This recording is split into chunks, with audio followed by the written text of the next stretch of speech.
Começaremos então, meu povo. Vamos lá? Estão preparados para ouvir aquela frase? Apertem os cintos e vamos nessa. Olá, minha gente linda! Tudo bem com vocês? A quem não me conhece ainda, eu sou o Dr. Joasli Belascusa Oliveira, professor de anatomia clínica de vocês neste curso maravilhoso que nós vamos ter aqui. Sejam bem-vindos, sejam bem-vindas. Espero que todos vocês tenham um bom proveito do nosso curso, possam curtir a qualidade, né, que nós estamos preparando aí desde vários dias atrás a todos vocês, o nosso material também. E, pessoal, esse curso não é um curso exclusivamente anatômico e não é um curso exclusivamente clínico. Como eu disse a vocês, desde nossas divulgações, esse curso é uma integração, como o próprio nome já o diz, da anatomia à clínica. Por quê, professor? O aluno de medicina, ao final do seu curso, tem que construir o seu raciocínio clínico de cada um dos seus pacientes. Como dizia um bom professor meu, cada paciente é uma prova aberta. Então o aluno tem que, ou seja, o profissional médico tem que construir o seu raciocínio naquele momento. E o que vem à cabeça de um interno, por exemplo, é o seguinte: como vou construir tal informação se aqui está fragmentado? Porque muitas das vezes a faculdade te ensina o rodapé do livro, faz você estudar aquilo que, bom, todo conhecimento é importante, mas não te guia, não te completa. E esse curso, então, é para você que quer, desde a sua formação, construir esse raciocínio. Não deixar para a última hora, lá no seu internato, meu Deus, da onde vem isso daqui? Então, pessoal, essa é a nossa primeira aula. O tema de hoje será vascularização encefálica e a sua correlação clínica com os acidentes vasculares encefálicos. Vamos nessa, minha gente. Bora que bora, dale que dale, que o pai tá on. Vamos que vamos, meu povo. Começamos a nossa primeira aula de anatomia clínica. Para ingressar nesse tema, pessoal, nós temos que inicialmente compreender melhor as estruturas que vão formar aí o meu sistema nervoso, tá? Então, turma, esse sistema nervoso, como vai estar conformado? Qual é a função dele? O sistema nervoso se divide em dois grupos iniciais aí: sistema nervoso central e sistema nervoso periférico, sendo que o sistema nervoso central é aquele sistema que está localizado dentro do crânio e dentro do conduto raquídeo na nossa coluna vertebral e vai ser responsável por captar todos os estímulos da periferia corporal e traduzi-los. E o sistema nervoso periférico é aquele sistema que vai transmitir, levar a informação da periferia do corpo até o meu sistema nervoso central. Ou seja, o sistema nervoso periférico é formado pelos nervos que nós temos. Os nervos craniais, que saem diretamente do encéfalo, e os nervos raquídeos, que saem da medula espinhal. Certo? Então, professor, encéfalo e cérebro são sinônimos? Deixa eu ver aqui. Deve ser, não sei. Não, pessoal. Encéfalo e cérebro não são sinônimos, tá? Até porque o término AVC até se modificou atualmente para AVE, que é um término mais correto, né? AVC significava acidente vascular cerebral. E não é só o cérebro que está ali no encéfalo. Então foi substituído por acidente vascular encefálico, porque qualquer uma dessas estruturas podem ser afetadas. Então, o encéfalo, o que seria, professor? Um conjunto de órgãos encontrados dentro do crânio. Conjunto de órgãos do meu sistema nervoso central localizados dentro do crânio. Está bem? Quais seriam então, professor, esses órgãos do encéfalo? Aí está nessa imagem. O cérebro é um deles, não são sinônimos, né? É um dos órgãos do encéfalo. Mais que o cérebro, vamos ter cerebelo, protuberância e o bulbo raquidiano, bulbo raquídeo, né? Que se continua abaixo quando passa pelo foramen magno com a medula espinhal. Está bem? Então agora estou entendendo melhor aqui. Encéfalo e cérebro realmente não são sinônimos. Falando um pouquinho de cérebro, pois temos que chegar até a nossa vascularização e a gente não consegue falar da vascularização sem antes comentar aqui essas principais estruturas. Inicialmente podemos observar que o cérebro ele apresenta 5 lobos, dividido em 5 grandes regiões. Quais seriam estas regiões e quais seriam, né, as suas funções? Nós vamos observar que para gravar os lóbulos cerebrais é fácil, não te preocupe. Por quê? São somente 5 e a maioria aí deles vão ter nomes dos ossos do cérebro, o que facilita a nossa vida. Então, olha só, aqui nós vamos ter lobo frontal. O lobo frontal é responsável por todos, a grande maioria dos estímulos motores do corpo humano. Então, todo o movimento que eu realizo, né, abrir, fechar de mãos, etc. Milhares, todos, exatamente, o estímulo motor sai desse lobo frontal. Além de ser responsável por esse estímulo motor, ele também será responsável por a personalidade da pessoa, ok? Após o lobo frontal, a gente pode observar um pouquinho atrás dele o lobo parietal. Claro que está aí relacionado com o osso parietal, é fácil a identificação. Nesse lobo parietal, nós vamos ter todos os grupos de neuronas sensitivas do nosso corpo.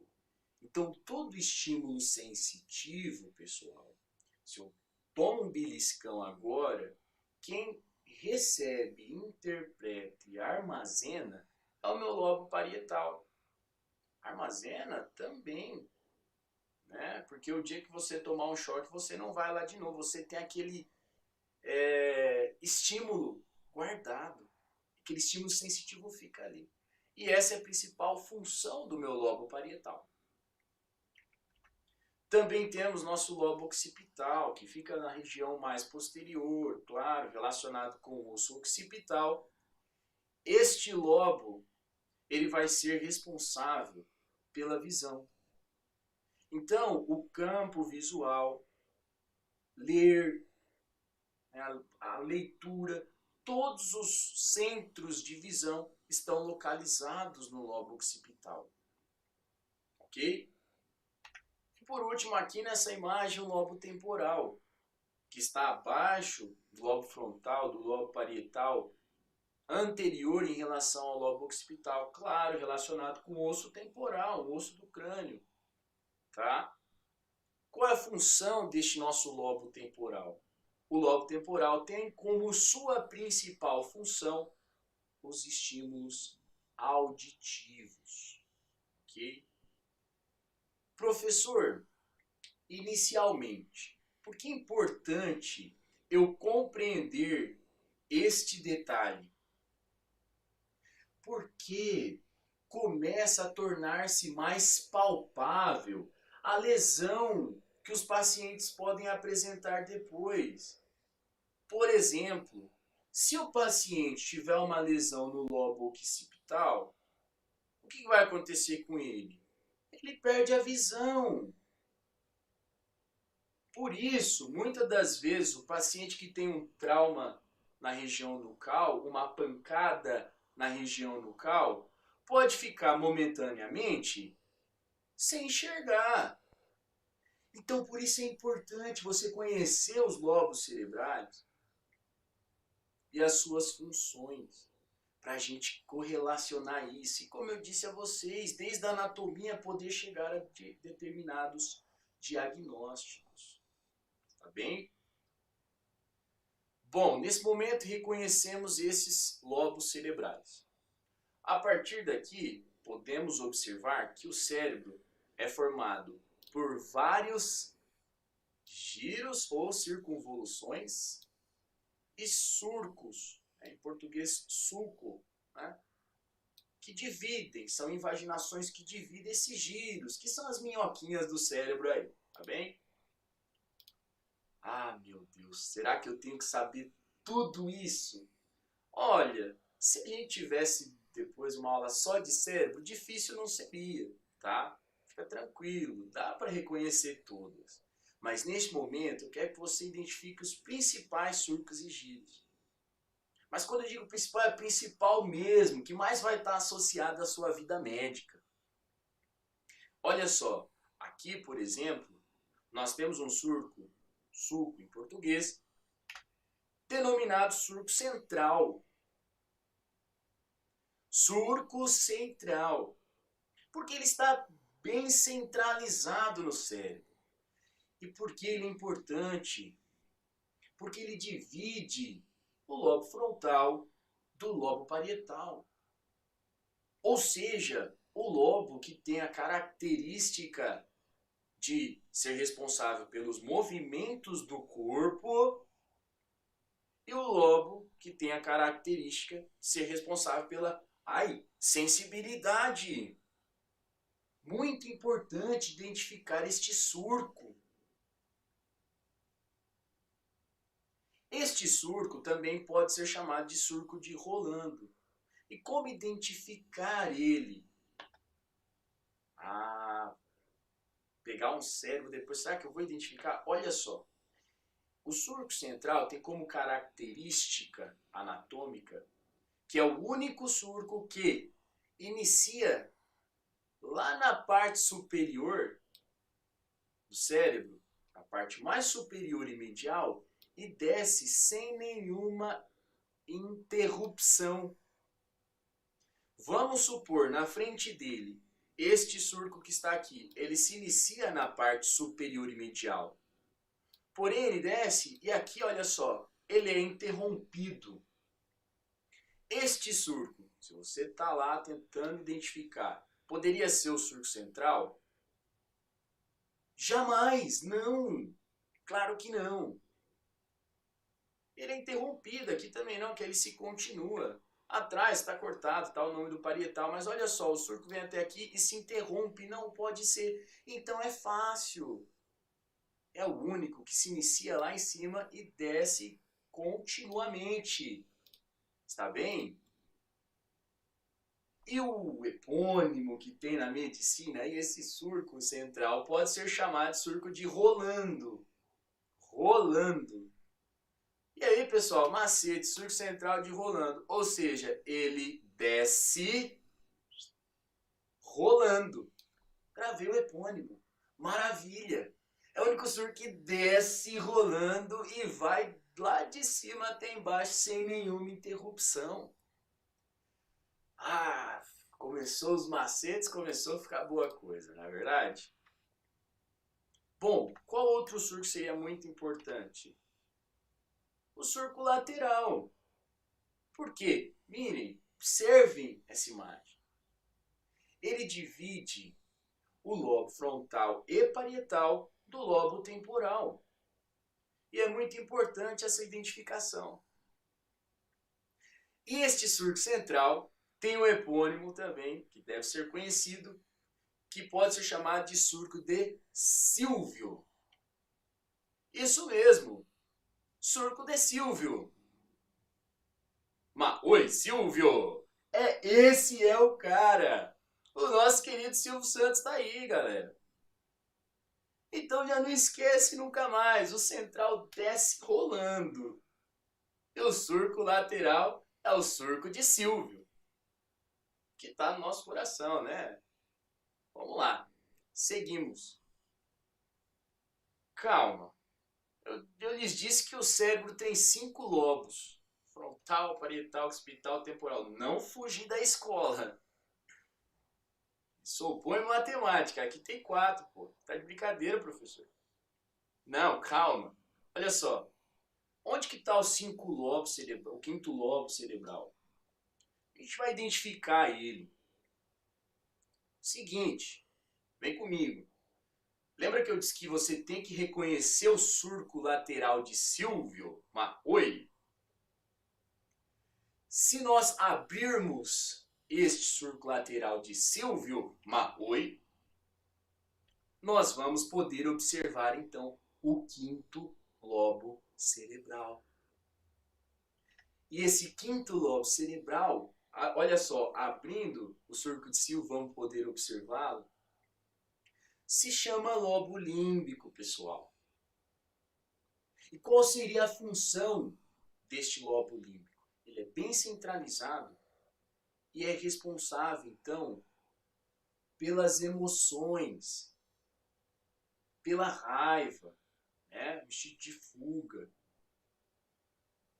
pela memória. E este lobo límbico tem inter-relações com todos os outros lobos. Então ele tem uma funcionalidade muito complexa que até hoje não se compreende perfeitamente a sua função assim tão perfeita. Já sabemos o que ele faz, mas não se compreende todas as suas conexões, que ele é completamente interrelacionado com os lobos anteriores. Perfeito? Então vamos lá. Ufa! Identificamos os surcos. Agora o que eu quero de você é o seguinte. Vamos identificar os giros? Esse monte de minhoquinha que você está vendo aí, eu acho que não dá não, hein? Dá sim, pessoal. Pelo menos os principais nós vamos conseguir.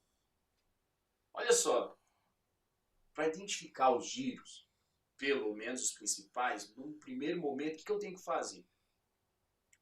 Reconhecer os surcos.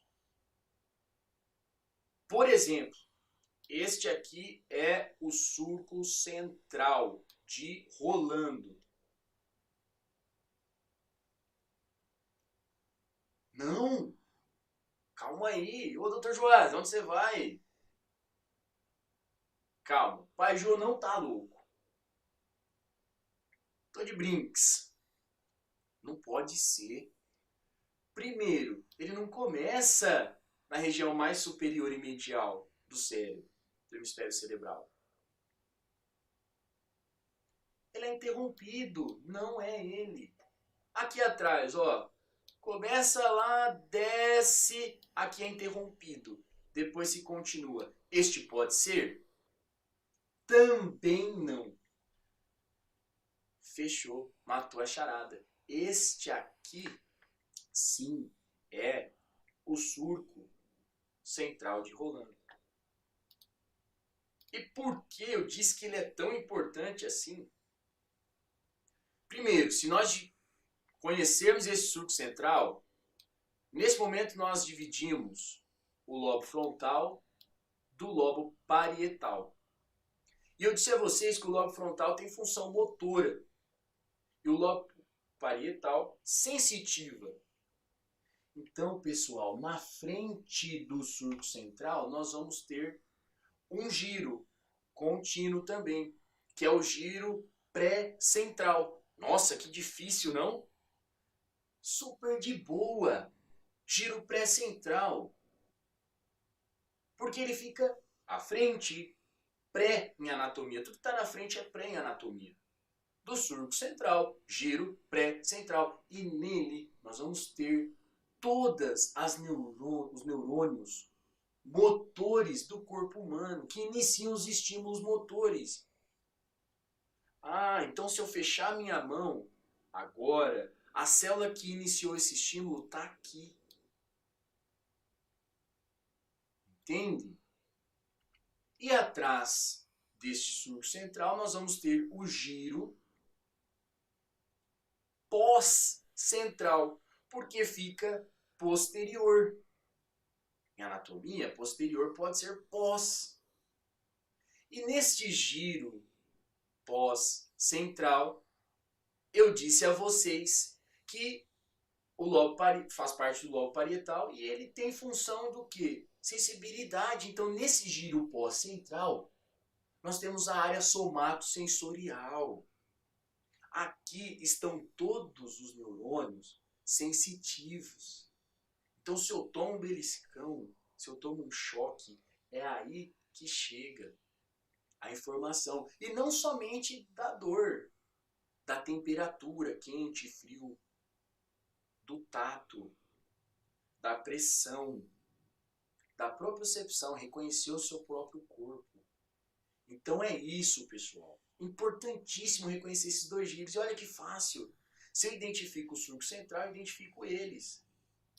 Giro pré-central na frente, área motora, todas as neurônios motores estão ali, pós-central atrás. Porque é importante, se eu tiver uma lesão aqui, o paciente vai ficar e não sente nada e fica todo sem movimento. Professor, beleza, vamos nessa. Na frente da área motora, no giro frontal inferior, exatamente à frente da área motora, onde aparece para vocês, nós vamos ter também a área motora da linguagem, que é a famosa área de Broca. Gravem esse nome. Qual é a função da área motora da linguagem? Justamente pronunciamento. Então aqui que a gente coordena o pronunciamento da palavra. Que palavra eu quero falar agora? Olá, minha gente linda. Pronto. Foi o Broca que falou. E atrás do giro pós-central, da área somatosensitiva, nós temos a área auditiva da linguagem. E esta área auditiva ou sensitiva da linguagem, nós chamamos de área de Wernicke. É importantíssima porque ela está perto da área acústica, que está no lobo temporal, lembra que era responsável pela audição? E aqui nesta área auditiva da linguagem, nós vamos ter as neurônias que entendem a linguagem. Então, por exemplo, se o paciente tem uma lesão na área motora da linguagem, na área de Broca, eu vou perguntar para ele, como é o seu nome? Ele vai entender porque a área auditiva da linguagem está ok, é a que faz compreensão, a área de Wernicke. Ele vai entender que eu estou perguntando para ele como é o nome dele, mas ele vai falar Ele não consegue falar nesse momento, porque a área motora da linguagem está com lesão. A área de Broca, então é uma afasia motora, ele não consegue falar. Agora, veja bem a diferença. Se eu tenho uma lesão na área auditiva da linguagem, que é a área sensitiva da linguagem de Wernicke, eu vou perguntar para esse paciente, como é o seu nome? E ele vai falar assim, pedra celular vento. Ou seja, ele consegue falar. A área motora da linguagem está ok, só que ele não entende a fala. Perfeito?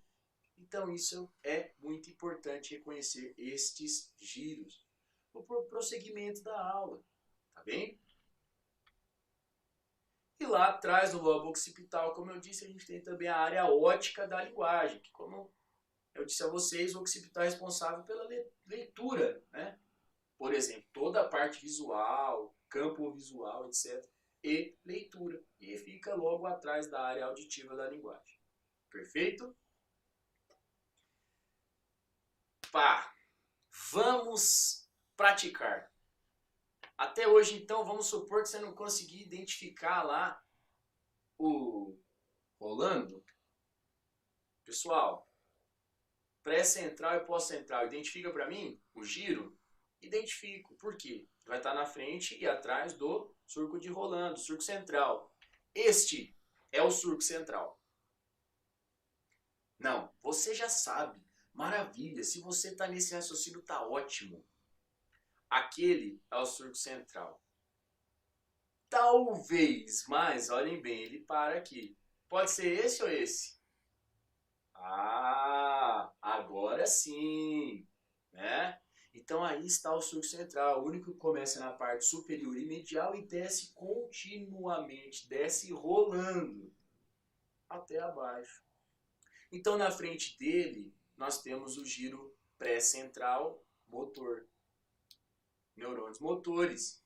E atrás o giro pós-central, sensitivo, neurônios sensitivos. No momento é isso. Identificou.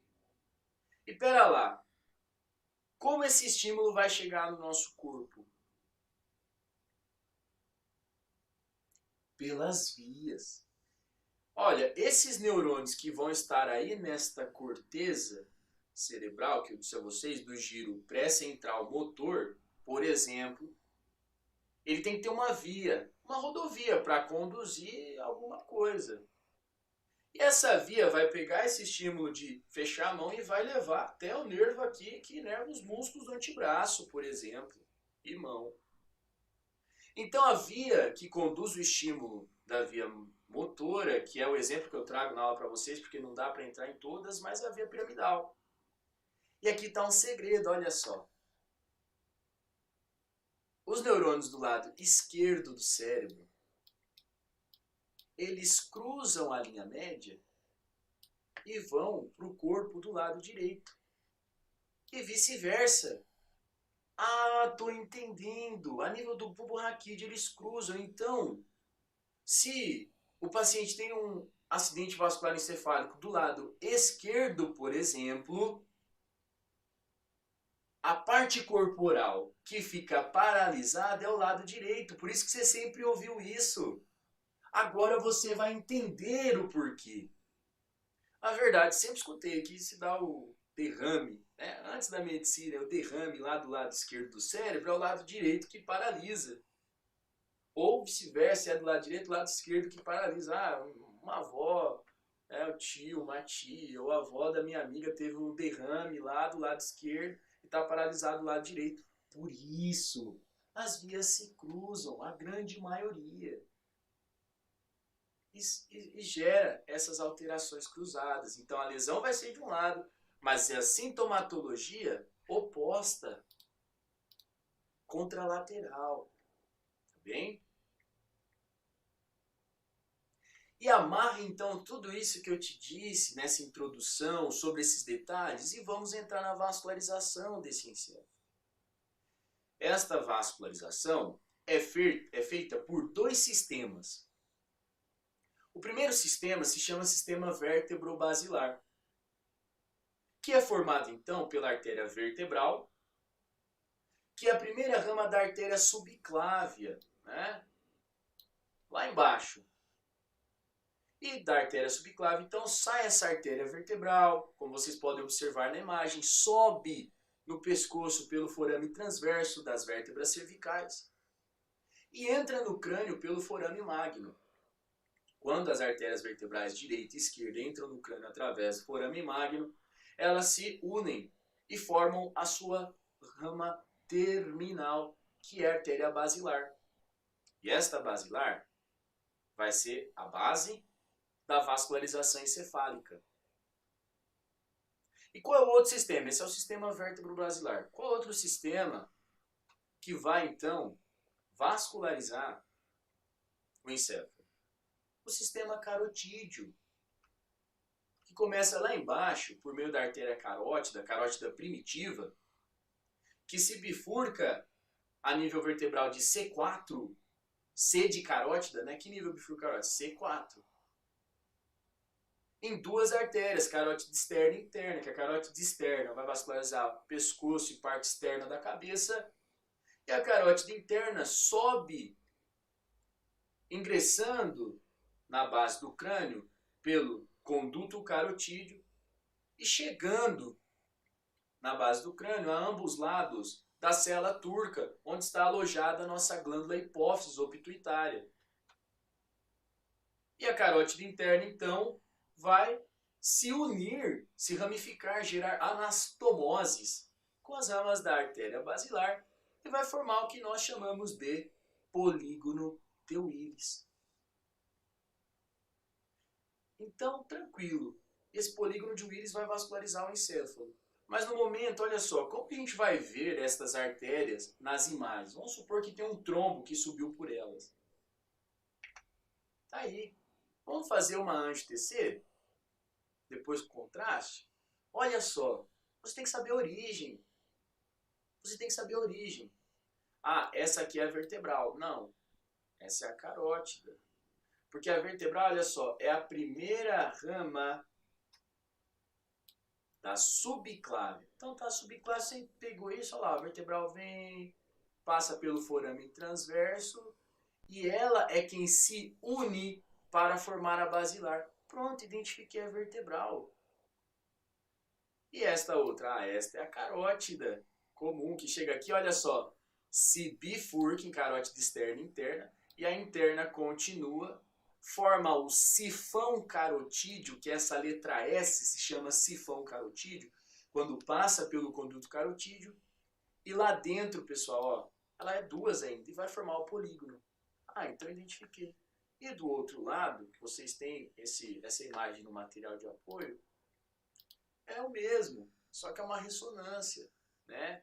Então, agora sim, você consegue um dia chegar lá, pegar uma TCDS, identificar, não ver um monte de linha de rabisco. Meu Deus do céu, o que é isso? Já sei. Já sei. Vapo.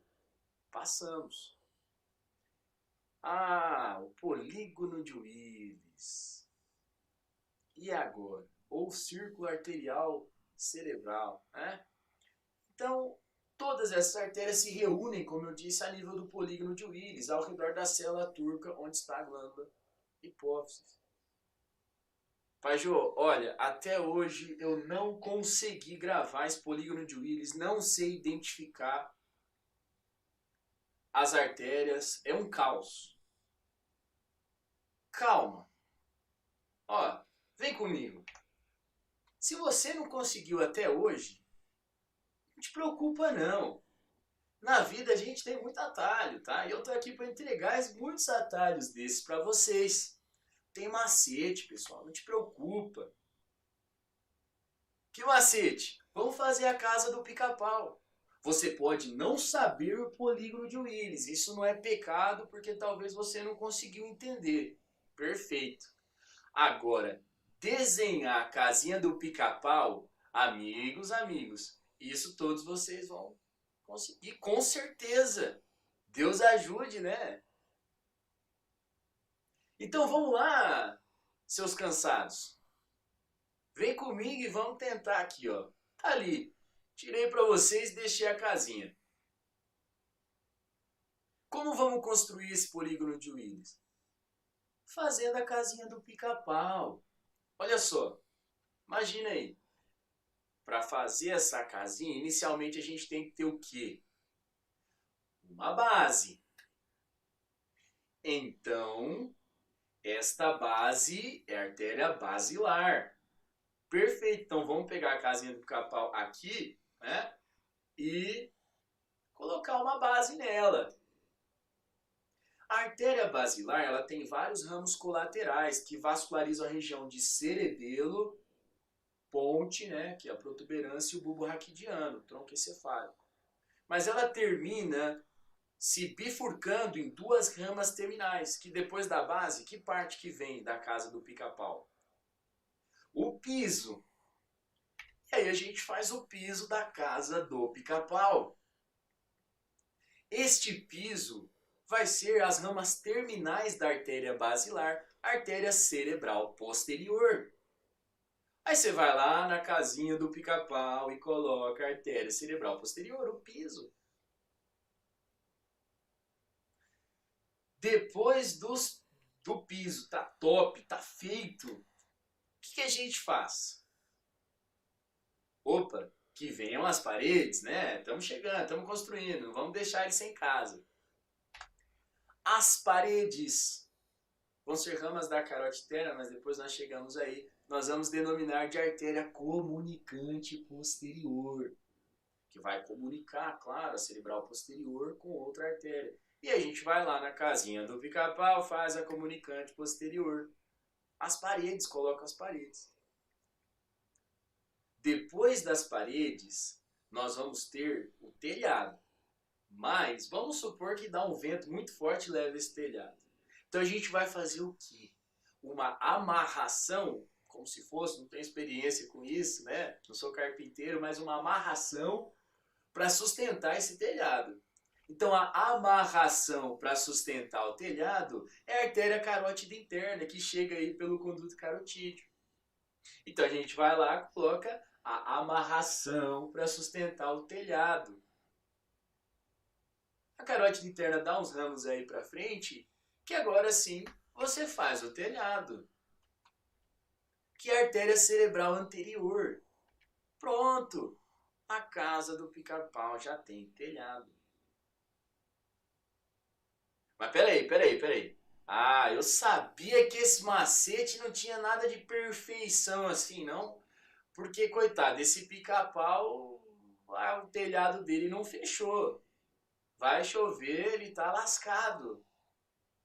Não, porque nesta casa desse pica-pau, esse pica-pau exclusivamente, ele tem uma chaminé. Porque fuma muito narguilha, esse pica-pau é narguileiro, é vapeiro, ou no frio tem intolerância ao frio e gosta de uma lareira, não sei. Mas tem que solta muita fumaça aí. E essa chaminé vai ser a artéria comunicante anterior. E a gente vai lá e coloca uma chaminé saindo fumaça pra caramba da casinha desse pica-pau. Esse pica-pau tá relax, né? Com certeza. E pronto, pessoal. Dessa forma a gente já tem um polígono de Willis construído. Casinha do pica-pau feita. Ai, não me assuste. Não, é só colocar uma imagem que já vem um infarto junto. Pronto, não tem o que fazer, pessoal. Olha só. Artérias vertebrais que não estavam lá, mas tudo bem, se unem para formar a base. Artéria basilar. Artéria basilar é a base. Depois tem o quê? O piso, que é a cerebral posterior. Do piso sai as paredes, que é a artéria comunicante posterior. Depois da parede eu vou pôr uma amarração do telhado para sustentar, para o vento não levar. Carótida interna. Depois da amarração vem o telhado. Cerebral anterior. E essa cerebral anterior, né, não é um telhado fechado, tem uma chaminé do pica-pau do narguilé. E é formada a chaminé pela comunicante anterior. Acabou, olha só. Qualquer imagem que você pegar agora, meu amigo, já foi. Beleza? Você vai identificar, vai gabaritar, vai fazer o que você quiser. Só tem um detalhe que eu quero que você acrescente. Claro, essa casa sempre tem um detalhe, né? Essa casa do pica-pau. Que, por exemplo, a carótida interna ela tem ramos colaterais, que é a artéria oftalmica, que vasculariza o globo ocular, artérias hipofissárias, que vascularizam a glândula hipófisis, e hipotalâmicas, tá? Podem ser suas ramas colaterais. E ela termina dando 4 ramas terminais aí em um ramilhete, tá? E essas ramas terminais são cerebral anterior, comunicante posterior, tipo, ela sai da cerebral posterior ali na parede, mas ela é uma rama da carótida interna que vai para trás, né? Coroidea anterior e cerebral média, que sai do polígono. Nesse momento, quero voltar a sua atenção a essa cerebral média, que sai do polígono. Sai, está fora da casinha do pica-pau, mas é o único detalhe que você vai ter que identificar mais. Por quê? Esta cerebral média é justamente a artéria que continua perfeitamente a trajetória da carótida interna. Ela é a continuação anatômica exata da trajetória da carótida interna. E por conta deste detalhe anatômico, ela vai ser a artéria cerebral mais afetada nos acidentes vasculares encefálicos. Tá bem? Muita atenção a ela. Imagem do nosso querido Latarjet. Não dá. Não dá. Pai Jô, não força. Forço sim. Dá. Olha só. Basilar. A base. Vem o piso. Quem é o piso? Cerebral posterior. Parede. Comunicante posterior. Amarração do telhado. Carótida interna. Telhado cerebral anterior. Chaminé comunicante anterior. E aqui sai do polígono cerebral média. Essa você tem que lembrar e identificar ela. Olha lá, identificando. Pode vir qualquer imagem que eu quero te dizer. Não me interessa mais. Você fez a casinha do pica-pau. Beleza? E foco nessa cerebral média. Como podem observar, ela continua a trajetória da carótida interna. A partir deste momento, nós temos então que identificar o território vascular dessas artérias. E aí vocês podem estar observando, olha só. Vamos começar pela cerebral média. A cerebral média, pessoal, ela vasculariza toda a porção lateral, tá? Do frontal, parietal e temporal, parte superior do temporal. Esse é o território da cerebral média, além de lóbulo límbico, claro. Tá? Depois, artéria cerebral anterior. Ela vasculariza a parte anterior e medial do lobo frontal, olha só, e parietal. Anterior aí, os dois lobos, medial e superior também. Então a parte mais interna do lobo frontal é vascularizada pela cerebral anterior. E a cerebral posterior, lobo occipital e parte inferior do lobo temporal, além de grande parte do nosso lobo límbico. Tá? Esse é o território vascular da cerebral posterior. Neste momento, vamos chamar a atenção à cerebral média anterior ali. Olha só, a cerebral média vasculariza não completamente a área motora, certo? Que é o giro pré-central. Vou apagar aqui.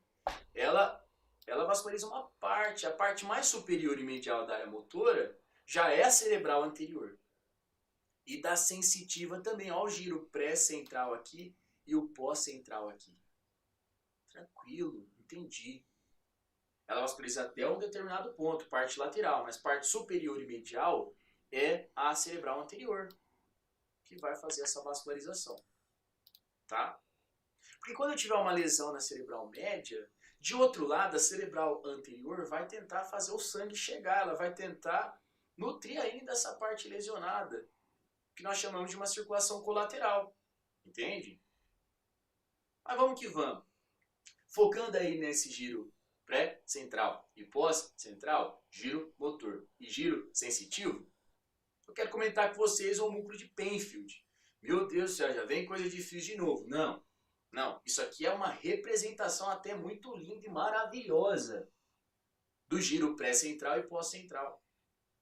Nós temos um corte coronal, uma vista anterior, e o giro pré-central, olha só, desde a parte, é o giro motor, né, o pré-central, desde a parte medial, ele começa os movimentos dos dedos do pé, aí vai joelho, quadril, tronco, aí na parte superior está o quadril, tronco, né, membro superior, e na parte lateral vem mão, cabeça, língua e os órgãos que tem musculatura estriada esquelética que participam da deglutição, né? Faringe, terço superior do esôfago.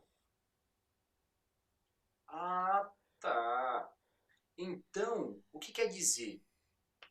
Se o meu paciente está com acidente vascular encefálico e ele vem com perda do movimento do pé, do joelho, do quadril, do lado direito, por exemplo, aqui. Mas o membro superior dele, a cabeça, não tem nenhum tipo de lesão, tá de boa, tá movimentando, só o pé, o joelho e o quadril. Por isso você tem que conhecer o homúnculo de Penfield. Você vai falar, ele está tendo uma lesão especificamente nessa parte do giro pré-central. E esse homúnculo de Penfield serve também para o giro pós-central. Só que aqui na parte mais interna, medial, né, ele começa nos genitais, sensibilidade dos genitais. E ele vai pé, quadril, tronco, pescoço e cabeça. Aqui no meio, entre tronco e membro superior, tem as neurônios sensitivos da cabeça. Tá? Só isso que é a diferencinha ali. E depois vem mão, aí vem a face, de cabeça a cabeça, estruturas da cabeça. Mas depois vem a face, que é a parte externa, lábios, língua, né? Tudo. Até os órgãos também vão ter seus estímulos sensitivos. Ok? Então é muito importante reconhecer o homúnculo de Penfield por conta disso. Por conta disso. Para você conseguir precisar depois a lesão. Ok? Que é o que a gente vai poder observar neste momento. Qual será a clínica do paciente que tem uma oclusão em uma dessas artérias que nós comentamos até agora? Respira fundo. E vamos lá. Olha o Paijô, olha o Paijô, olha o Paijô. Vamos? Não é difícil. Se eu tenho essa informação base, eu vou chegar agora tranquilo. Olha só, qual seria a clínica, a manifestação clínica desse paciente que tem uma isquemia da artéria cerebral média? Que tem uma oclusão da artéria cerebral média, que nós vimos agora. Como que vai gerar essa oclusão na origem da cerebral média? Está aí na imagem, olha só. Nós temos um trombo que se forma na artéria ou um êmbolo que foi formado em outra parte do corpo, comumente no coração, vamos dizer assim, e se prolonga, ou seja, viaja até uma artéria cerebral e obstrui um êmbolo, né? Quando é um trombo que viaja. Ou o trombo é formado já nesta artéria, oclui essa artéria e o sangue já não passa para cá. Pessoal, nesse momento, o que acontece? A região mais próxima dessa artéria ocluída já não recebe sangue, começa a sofrer um infarto. E a parte mais externa entra no que nós chamamos de penumbra isquêmica, que é uma região ainda reversível, mas se a gente não corrigir essa vascularização, ela pode ser lesionada. E aí o que o corpo faz quando tem essa oclusão cerebral? Lembra aqui que a cerebral média vasculariza essa parte, vamos dizer assim, lateral e abaixo do lobo frontal e temporal, motor sensitivo, e a cerebral anterior vasculariza essa parte de cima e medial, superior e medial.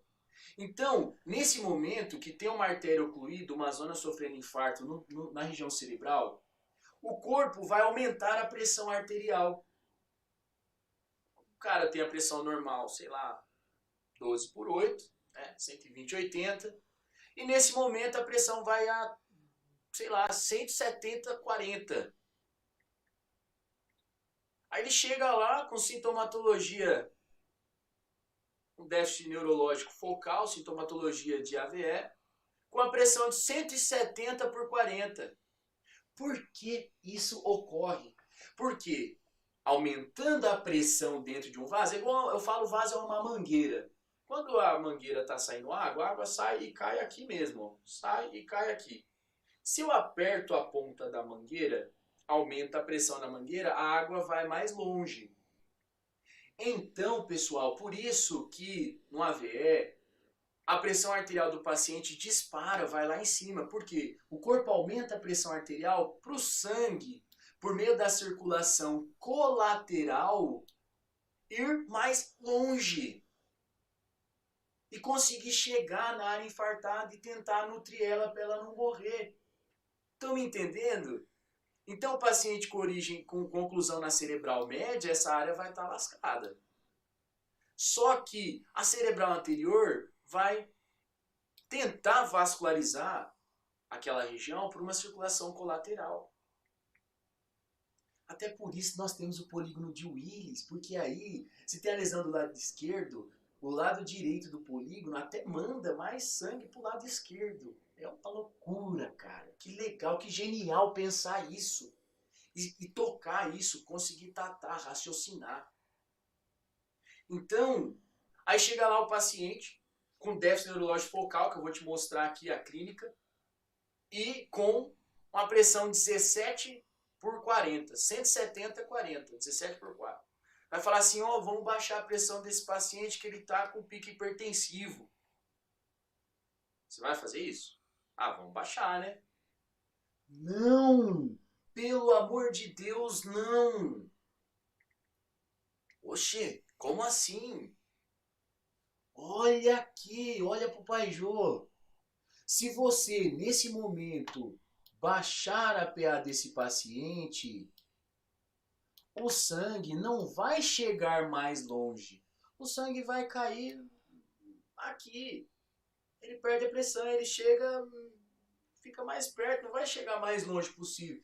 Então essa circulação colateral que estava tentando nutrir a área infartada, você diminuir a pressão do paciente, não vai chegar sangue lá. Se você abaixar a pressão desse paciente, você vai aumentar o infarto cerebral dele. Vai aumentar a lesão.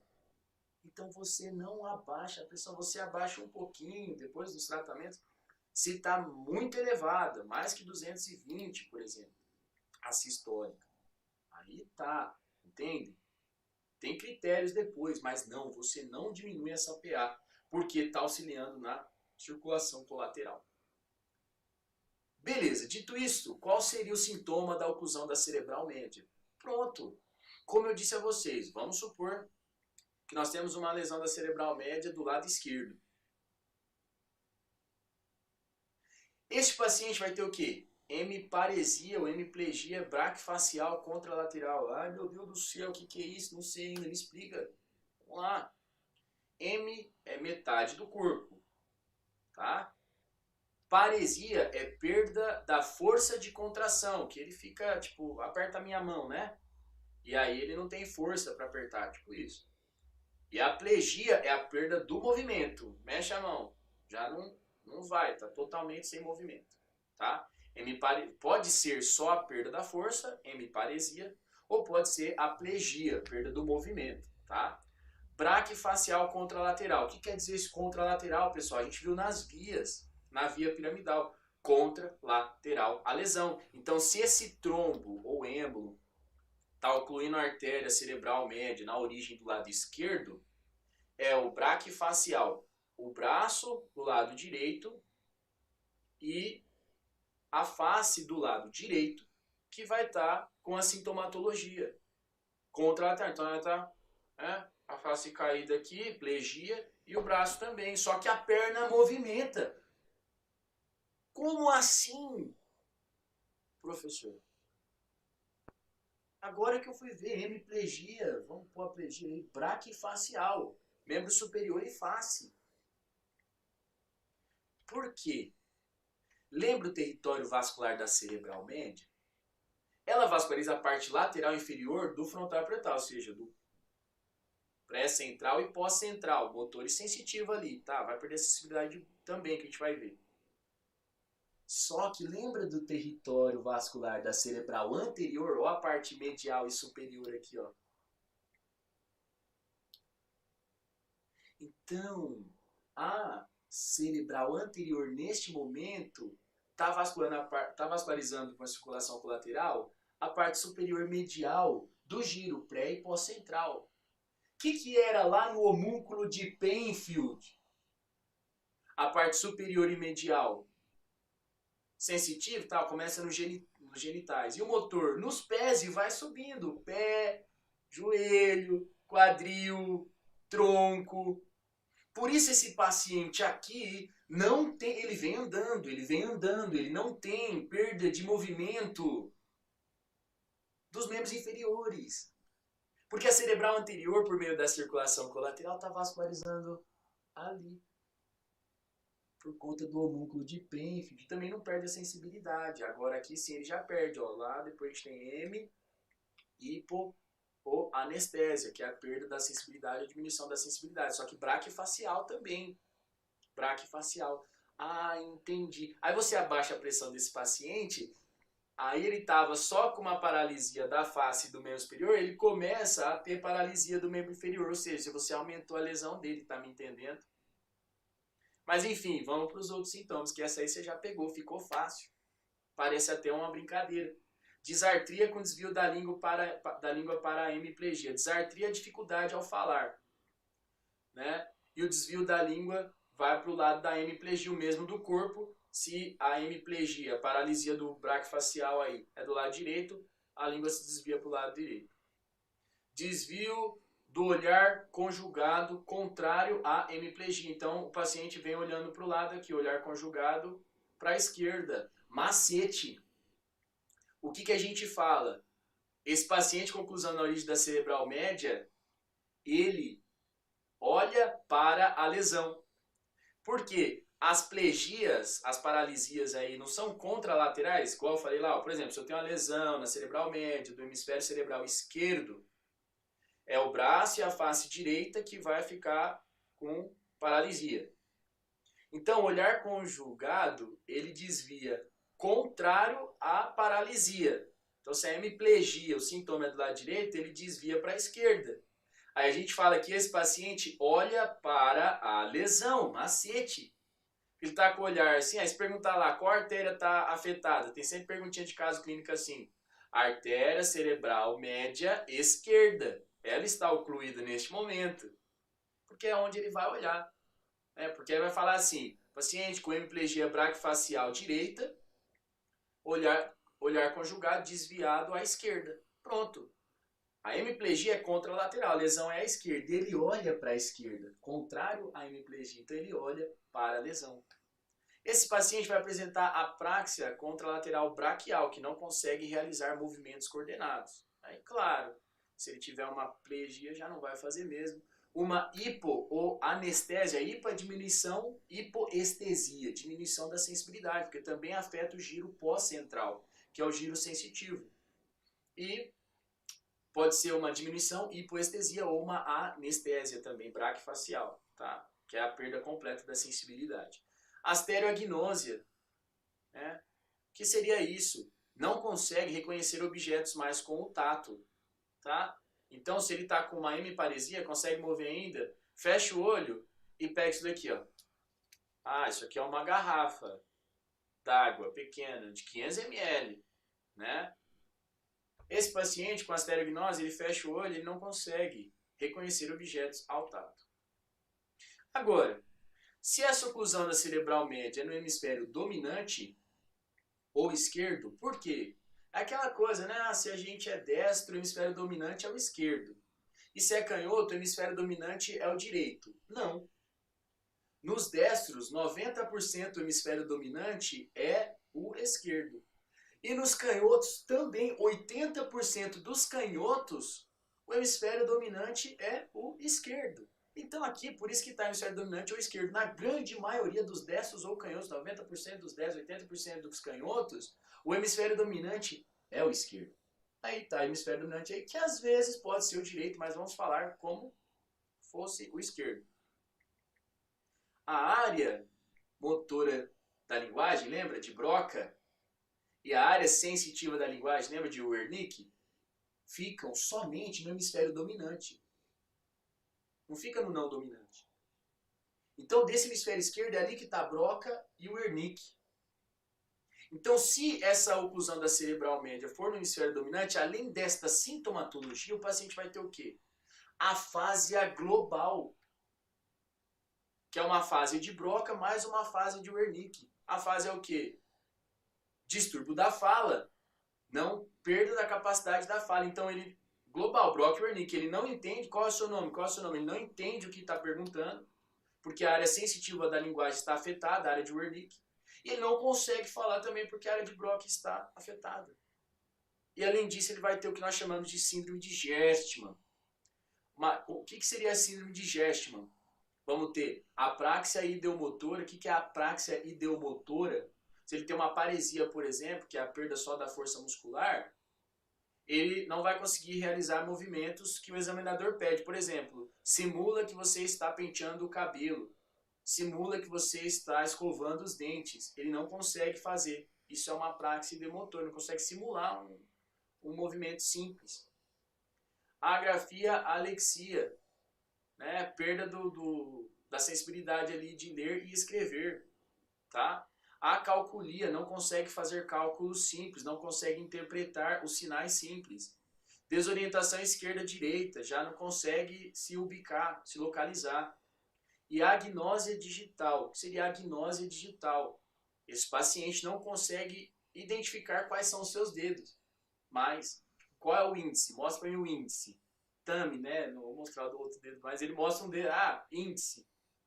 Pulgar. Ele não consegue identificar quais são os seus. Então, essas são as lesões agregadas se a cerebral média afeta for do hemisfério dominante ou esquerdo. E no hemisfério não dominante não vai ter essa. Vai ter o quê? Anosognósia. Ah, difícil, tem que falar devagar, isso mesmo. Ou heminegligência. O que seria a anosognósia? Esse paciente não reconhece que tem a metade do corpo lesionada. Ele está lá todo torto, né, o membro superior normal, mas o consciente dele não pega que isso aqui está lesionado. Não, tá bem, tira a mão de mim que eu estou bem. Ou heminegligência. Ele desconhece completamente que ele tem essa metade do corpo. Então, ele está andando, porque ele não tem lesão do membro inferior, ele vai trombando todo o lado afetado aí nas paredes. Ele esquece. E a músia. O que é a músia? Perde a capacidade de interpretar os sons. Então, esse paciente que ele está andando ainda, lembra? Que a cerebral anterior está fazendo a circulação colateral? Ele está andando, mora sozinho. Ele vai andando para o hospital. Vai andando para o hospital lá, meio paralisado. Acho que vou no hospital. Já não reconhece mesmo que está lesionado, acho que vou no hospital. E aí, tá cruzando a rua, vem um caminhão. Bom, bom, pof, matou. Nem chegou no hospital, coitado. Porque ele tem o quê? A músia. Ele não consegue identificar os sons da buzina para alerta. Lascou a vida do cara. Né? E é isso. Então olha só o raciocínio. Se eu sei o território vascular dessa artéria, eu mato a charada. E por isso esse cara vai andando, não tem lesão no membro inferior outra vez, porque a artéria cerebral anterior compensa. Tá bem? E por último, se eu tiver oclusão dos ramos lentículo-estriados, que é o chamado AVE lacunar. Olha que legal. Esses ramos lentículo-estriados são os primeiros ramos da artéria cerebral média, que vasculariza uma região que nós chamamos de cápsula interna. Esta oclusão vai gerar uma hemiparesia ou uma hemiplegia contralateral completa. O que seria isso? Aí sim, face, braço, tronco, membro inferior, tudo. Ah, como assim? A cerebral média era braquifacial. O cara, o membro inferior, ele vai andando lá. E agora, o lentículo e triângulo são ramas pequenininhas da cerebral média que vasculariza a cápsula interna. É contralateral completo, pá, sintomatologia brusca. E são ramos pequenininhos. Será? Sim. Lembra das vias? A via piramidal, que é o exemplo. Por isso que dá essa hemiplegia completa até no membro inferior. Porque a artéria cerebral média vai dar os ramos lentículo-estriados aqui, nessa região que se chama cápsula interna, onde passa os axônios, as prolongações, olha só, de todas as neuronas da via motora, da via piramidal. Toda neurona lá do homúnculo de Penfield passa ali. E se eu tenho uma isquemia, uma oclusão das artérias lentículo-estriadas, eu vou bloquear os axônios que passam aqui, na cápsula interna. Então, o que acontece? Qualquer região do homúnculo de Penfield, neste momento, está sendo vascularizada. A cerebral média, a cerebral anterior, está vascularizando tudo aí, está de boa. Só que aqui na cápsula interna não tem vascularização.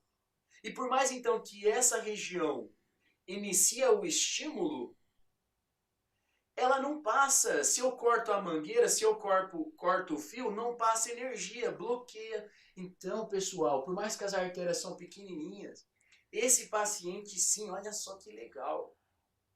Cortei o fio. E é uma artéria pequenininha. Se você não tratar esse cara, ele vai ter uma sequela que é a paralisia completa pro resto da vida. Cabeça aos pés. E o mais tenso disso tudo é que a corteza cerebral dele, o homúnculo de Penfield, o giro pré-central e pós-central vai estar lindo, os neurônios vão estar vivos ali. Mas morreu a parte onde passa o axônio, já não transmite estímulo nervoso. Então você tem que ter agilidade no diagnóstico e tratamento.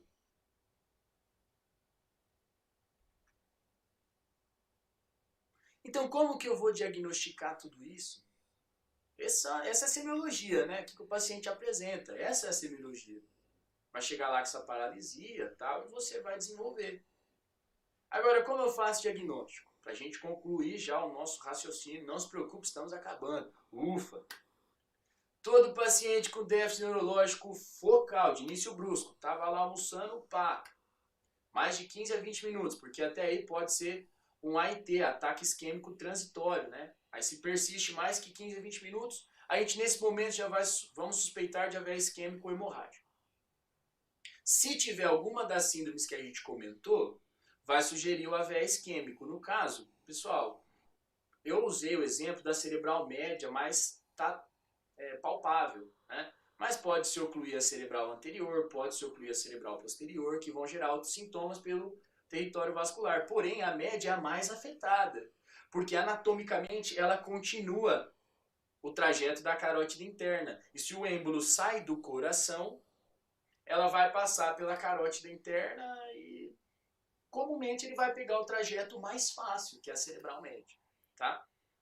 Aí o que eu faço com esse paciente? Tá com essa sintomatologia, mais de 15 a 20 minutos. Eu vou fazer o quê?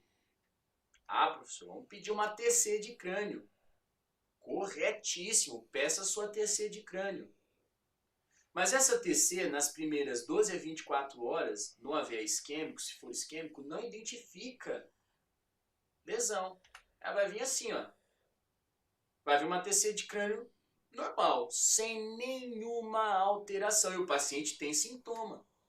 Porque o AVE isquêmico só aparece na TC depois de 24 a 72 horas. E entendi não. Por que eu vou pedir então uma tomografia se ela vai vir normal? Tem um sintoma. Para você diferenciar, como eu disse, o AVE pode ser isquêmico ou hemorrágico, olha ali. Pode estar sangrando. Então você faz a ATC não é para ver o AVE isquêmico, mas sim diferenciar do AVE hemorrágico. Então você faz a TC para descartar o AVE hemorrágico, que pode gerar esses sintomas também. E se você descarta o AVE hemorrágico e ele tem os sintomas, pronto, mata a charada, é AVE isquêmico. Porque o AVE hemorrágico vai vir desta forma, olha só. Começou a sangrar ali no parênquima cerebral, vai aparecer uma região hiperdensa na TC de crânio. Branca. Aí você fala, pô, aqui tem sangue. É um AVE hemorrágico, na verdade.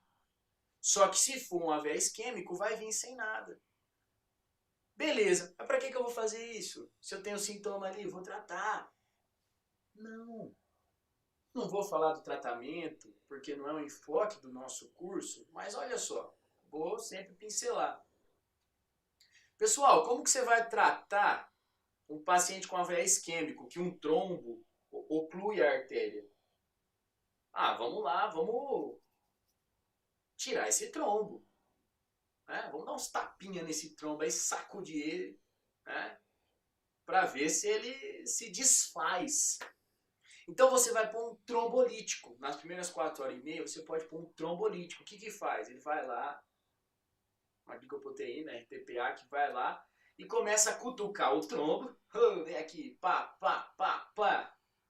Cutuca o trombo e começa a desfazer o trombo. Nesse momento, revasculariza a região infartada. Aí o sangue passa de novo por esse vaso.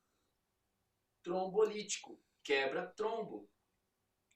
Agora pensa comigo, e se esse cara tá com AVE hemorrágico, ele já tá sangrando? Aí você, médico, vai pensar que é isquêmico e o corpo dele tá formando trombo para parar de sangrar, certo? Porque tem que parar, o AVE hemorrágico tem que, o corpo vai ali querer tamponar, vai querer trombosar mesmo para parar de sangrar. E você vai e pensa que é isquêmico e mete um trombolítico. Meu amigo, nesse momento você vai lá, vai despedaçar o trombo que estava tentando parar o sangramento. Esse cara vai sangrar mais até a morte. Não é que vai perder sangue tanto assim, mas vai aumentar muito a lesão cerebral dele, entende? Então por isso sim você faz a TC. Se vir normal com esse sintoma, beleza. Com esse sintoma, fecha diagnóstico AVE isquêmico trombolítico. Agora, se vir um pinguinho branco, é hemorrágico. Não tromboliza esse paciente. Tá entendendo? É a base, o conhecimento é a base. E depois das 24 a 72 horas, aí sim, olha só, o AVE isquêmico aparece na TC de crânio, uma área hipodensa cinza, que é a região da penumbra isquêmica, que é tudo isso aqui na verdade, tá? Tudo isso aqui não tem nessa imagem área de necrose. Penumbra é o que? Aquela região que às vezes está afeta, só que pode se recuperar. Penumbra identifica uma região uma lesão reversível. Mas depois do 10º dia, aí aparece uma área hipodensa negra. Esta sim representa necrose cerebral, tá? Que já não tem como recuperar. Essa área o paciente não se recupera, então ele vai ter sequelas dela. A partir do 10º dia se vê a imagem hipodensa negra. O que eu faço de exame depois aí para confirmar, para acompanhar o paciente? Pode fazer um Doppler transcraniano, que identifica a artéria ocluída, lindinho. Embora isso aí você não vai ter tipo, em qualquer urgência, tal, depende da complexidade do hospital que você está trabalhando. Um eletrocardiograma, ecocardiograma e Doppler de carótidas e vertebrais. Como assim, professor? Não tem nada a ver com o coração, pô, é no cérebro, tem tudo a ver. Porque o êmbolo, como eu te disse, o coração pode fibrilar e pode sair daqui. Aí ele vai viajando pela carótida interna cerebral média e obstrui. Então esse cara pode ter um problema cardíaco. Então você tem que corrigir, senão ele pode ter depois outro AVC, outro AVE, né? Melhor dizendo. Perfeito, pessoal? E a pressão, abaixa ou não abaixa? Não abaixa, só se estiver maior que 220 a sistólica, ou se você vai trombolizar e a sistólica está maior que 185. Você deixa ele com a pressão alta porque está auxiliando na reperfusão da área infartada. Beleza? Então tá aí o AVE isquêmico tentando se esconder do ataque depois de 72 horas, né? Ele vai tentar se esconder ao máximo. No começo você não vê, mas depois de 72 horas, meu amigo, um abraço, né, meus amigos? Não dá, não dá, não dá. Você vai ver esse AVE isquêmico. Perfeito? Bom, pessoal, então é isso. Esse vai ser o enfoque do nosso curso. Tentar correlacionar ao máximo a nossa querida anatomia. Olha só que base legal essa construção. E a clínica. Você pode sim fechar o seu diagnóstico, o seu raciocínio e tudo mais, sabendo a base anatômica. Beleza? E nesse momento, quero deixar uma simples mensagem a todos vocês. E aqui a gente finaliza a nossa aula. Ok? Bom, pessoal, vamos lá, só um minutinho. Nós sabemos que custa muito para o estudante de medicina cumprir com as suas tarefas diárias, mas temos que sempre ter um controle intrínseco, né, para realizar as nossas atividades. Ok? Vou tirar aqui. Aê! Vamos lá. Todos sabemos que vivemos tempos difíceis, tempos de pandemia. E mediante tudo isso, ame, cometa erros, mude de opinião, leia mais, estude muito, leve a faculdade com seriedade, tenha amigos, transmita felicidade. Abrace seus pais e seus irmãos. Ore. Acredite que Deus sempre fará o melhor para você. Seja forte. Chore. Ria alto. Divirta-se. E quando voltarmos à normalidade, curta as melhores festas. Faça aquela viagem que há muito tempo está programada. Leve com você aquela pessoa que só por existir te faz tão bem. Relaxe. Sonhe. Seja feliz. Viva intensamente. Pois poderá chegar um dia que um pequeno êmbolo obstrua uma de suas artérias. Então poderá ser tarde demais.